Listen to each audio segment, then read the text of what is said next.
Right, let's log on to Twitter. I'm sure everybody's getting on just fine.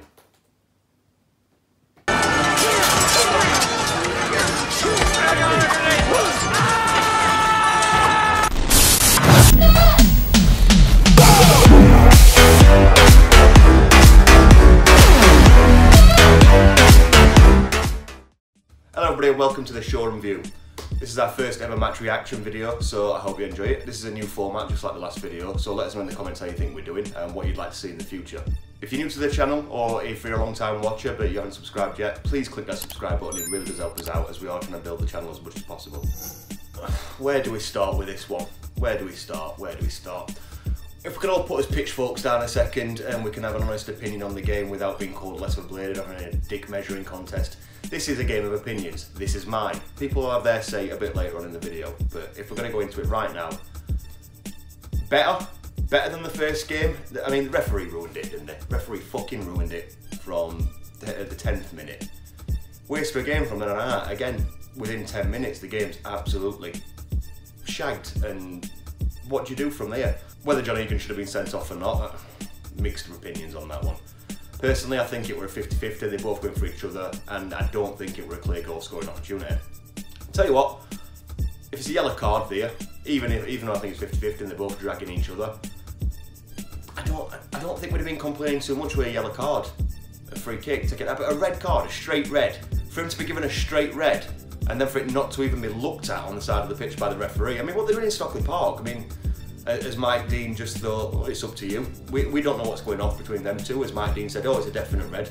Because if he has, looking at that, especially from all those angles, how has he said that's just a complete straight red? I don't understand it, I don't understand it personally, and it had a big effect on the game. We had to reshape, obviously, from there on out. We went to I think we were at a 4-4-1. Before in the second half, we went to more like a 4-3-2. Obviously, did suffer, he had to come off. They brought on Ampadu, I think had an alright game. Going forward, Berg was brilliant, big bundle of energy. Going forward well, found his space as well, and he looks a good signing for me. He looks like he could do well, but he was hampered today because obviously he was up there doing the job of two men on his own. I mean, one big impact he did have on the game led to a penalty, and that's always work rate, and I commend him for that.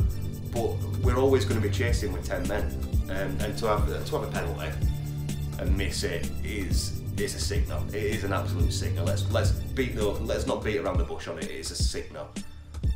I don't agree with who took the penalty. We'll get into player ratings later. I'm not going to dive into that now. But I think the wrong person took the penalty. Took his first senior penalty in a position like that. I know everybody after was asked to have a first, and we don't see him in training, but we did see some of them players on the pitch spank one away against Burnley.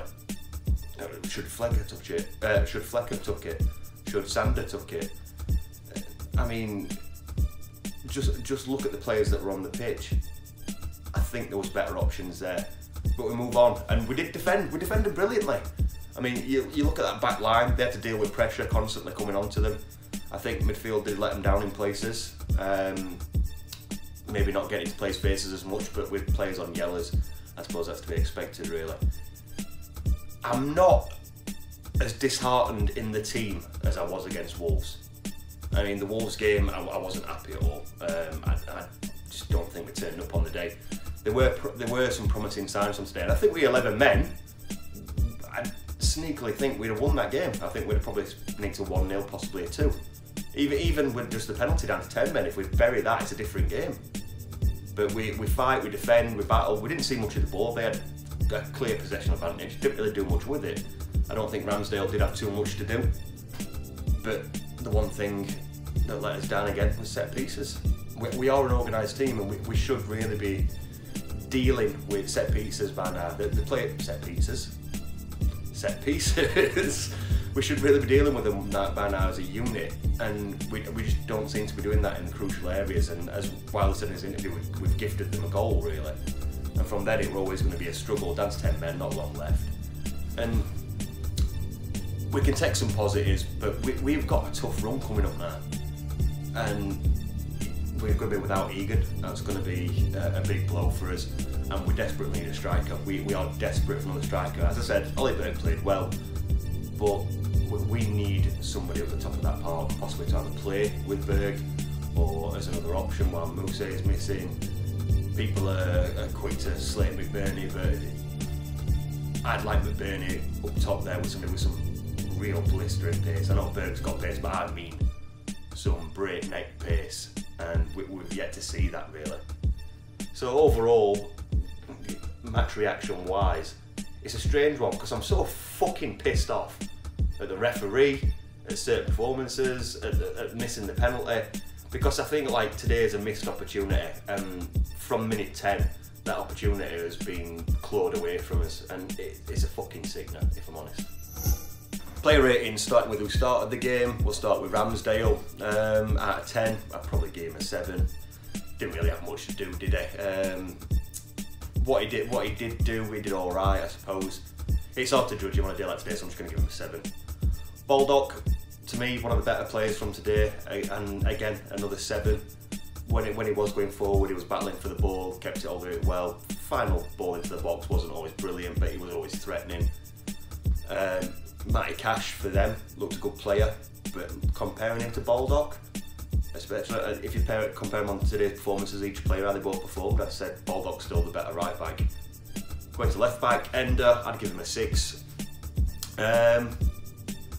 Quiet game, but not his best. Didn't really do too much wrong, but he also didn't really do too much right, which is, he needs to be playing better, especially when Max Lowe had such a good game against Burnley, really. If you look at the centre halves, we'll start with Basham, who later got pushed into midfield. I'd give him a 7. Good performance today. He's Mr. Reliable, isn't he? When he got pushed into midfield, even then he was fighting for balls, won most of them, but there was no real frontline link up, and I think that's due to us being down to 10 men, so you can't really blame him for that. Next across the board was Jack O'Connell. He had a lot to do today, made some good tackles, made some good clearances, and he again gets a 7. John Egan, he got 10 minutes to play. Whether it was a red card or not, he got caught out with one big long ball over the top and he didn't have the pace to get back, so I'm going to have to give him a 5. Then Abadou came on, he slotted into that defence. I'm going to give him another 7. I'm throwing 7s about all over the place today, but he deserved a 7. Didn't really look out of place. Looked like he's got the legs, a bit of pace behind him. We're going to miss Egan no matter what, really. I don't see him as a long-term replacement for Egan, but he's going to have to step up now. But I'm slightly more confident with him there than I would be some other players, if I'm honest with you. After that, we move into midfield. I'm going to go to Sander, we're just going to call him Sander. Strange one, really strange one. I'm going to give him a 6. At moments, he looked great on the ball, a big majestic Norwegian bastard, just taking the ball and gracefully dancing around players, and then other times he couldn't find his own man with a pass. It's strange because all the balls in the right direction and they've got potential to be good balls, but he seems to stroke them and tap them. Whereas if he put a bit more power on ball, a bit more pace on ball, I think he'd get to his target a lot more, and that'd be really helpful for the team because we'd have some brilliant balls into some killer areas. Always looks to win a challenge. I won't say he had a bad game, but I think he can do better in the long run. John Fleck, 6. Not his best game, not his worst game. With Fleck, it's a difficult one because we've come to expect him to really dictate the ball when he's on it, find some open areas, get to dangerous positions, and today he did. Whether it's because we were down to 10 men, who knows, but he's not the most defensive-minded midfielder.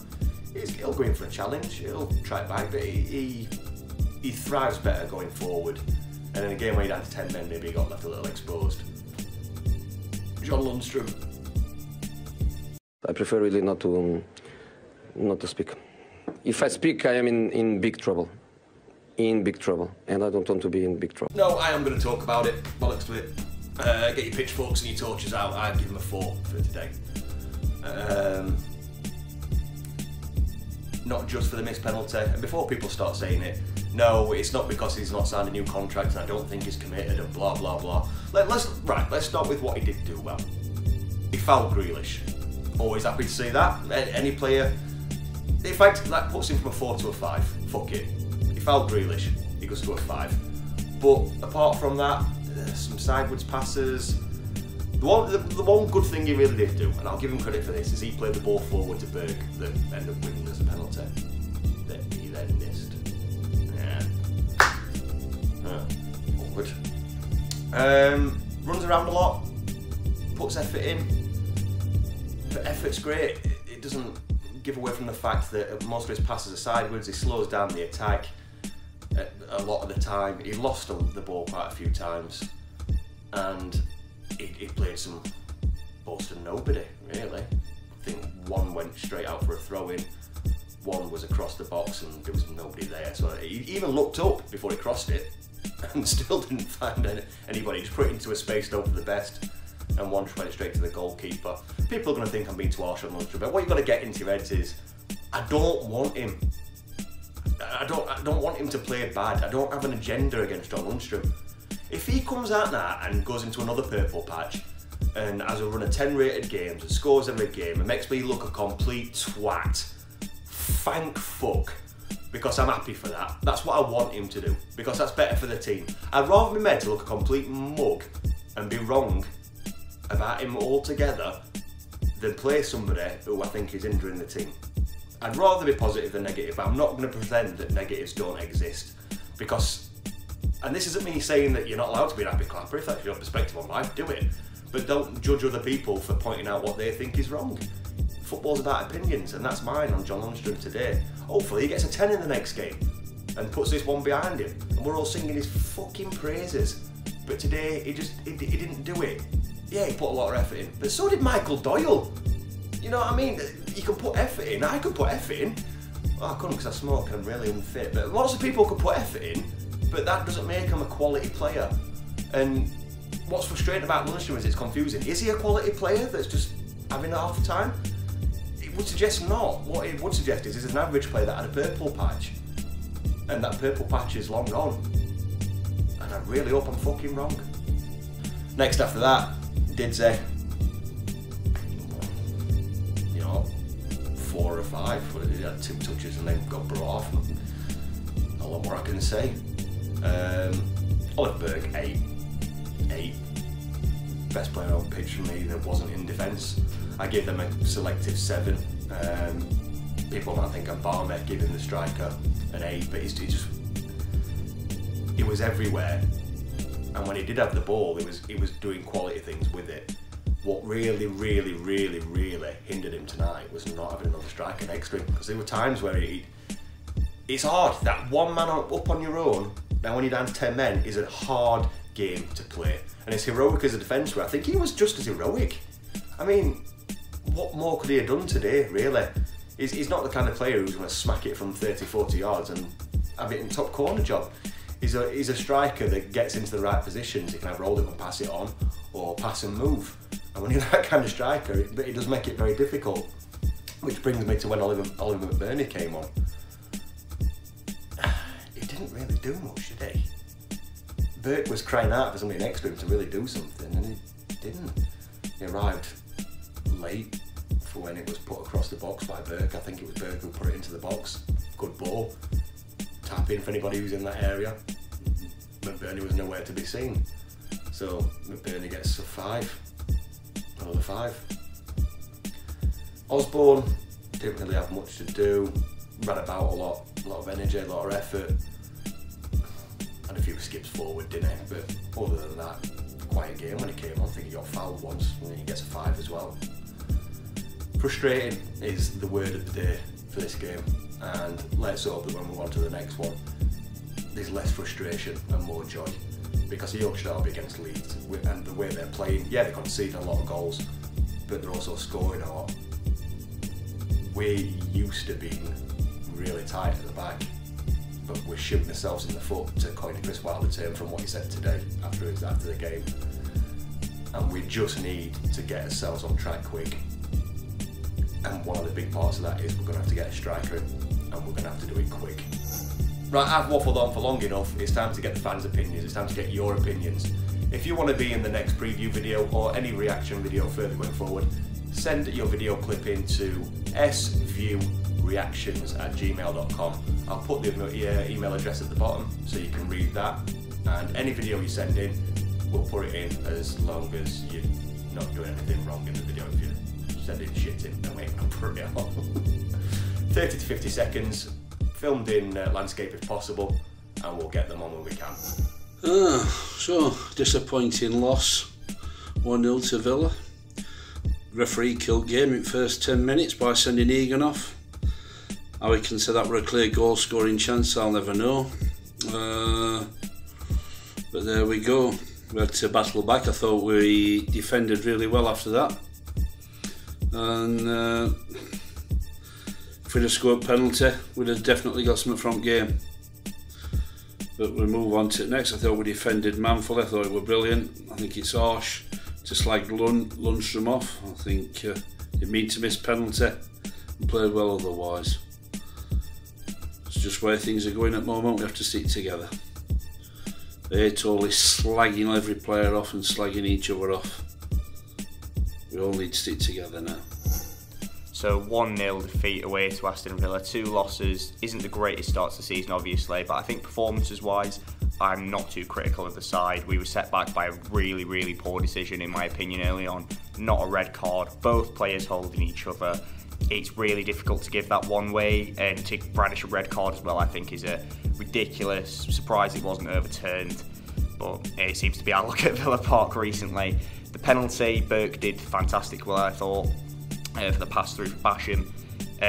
Not sure why Berger didn't take it, having scored a really good penalty in the shootout on Thursday, and I believe that's Lundstrom's first senior penalty, so thought we defended excellently for the most part. A really sloppy goal there from a set piece again, but can't really fault the lads for effort and just hope we move on to the Leeds game and get our first points of the season. So 1-0 defeat at Villa, another good defensive performance, but another self-inflicted handicap in the first 15 minutes of the game. A contentious decision for the Red, but it's a similar situation to the previous red that Egan got at Newcastle, where that one ball over the top just seems to be a problem for our defensive line when we're squeezing up to the halfway line. Then moving on to the VAR for Lunny for the penalty. They seemed to be looking for every reason not to give it. They were looking at contact on Bash originally, and then when they couldn't find an issue there, they looked at the 2 previous passes to see if there was an offside decision. It is what it is. The positives from the match, I think that Lunny and Basham, the work rate they went through was outstanding, and the Burke playing up top on his own, just his acceleration and pace is just explosive. Again, defensively solid, but on to Leeds. So for last night's match, my thoughts, very harsh sending off, which I imagine most people think that as well. So it was hard to see how well Burke and McGoldrick would have worked together up front. Defence after that was brilliant, and when Ampadu come on as well, I thought he had a great game. Reassuring if Egan does get an injury, he'd be able to fit in perfectly. Attacking wise, yeah, we need some creativity in that final third. Disappointing result, the penalty struck well, just it was the height, it was comfortable height for the goalkeeper. It was a good save. I don't know why he took it. Different game if we'd have scored it, he might have been a hero. Not many friends from last night, I don't think. Roll on to the Leeds game. Good mixed bag of opinions there. Right, we're going to end the video here.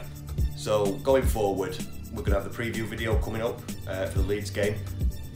When the Leeds game is over, you've got until midday the next day to get your clips in to go into the reaction video. If you've enjoyed this format, please let us know in the comments below. Also, as we said earlier in the video, please subscribe if you're new, and please subscribe if you're not new, but you just do enjoy the videos. We really want to build this channel, and we really want to make something of it going forward. We're going to bring these new format videos out. We can't wait to start vlogging again, that's our bread and butter, but these videos will be sticking around even after the vlogs have restarted. So anything you want to see, anything you don't want to see, less, more, let us know in the comments below, and I hope you've enjoyed it. Thanks for watching.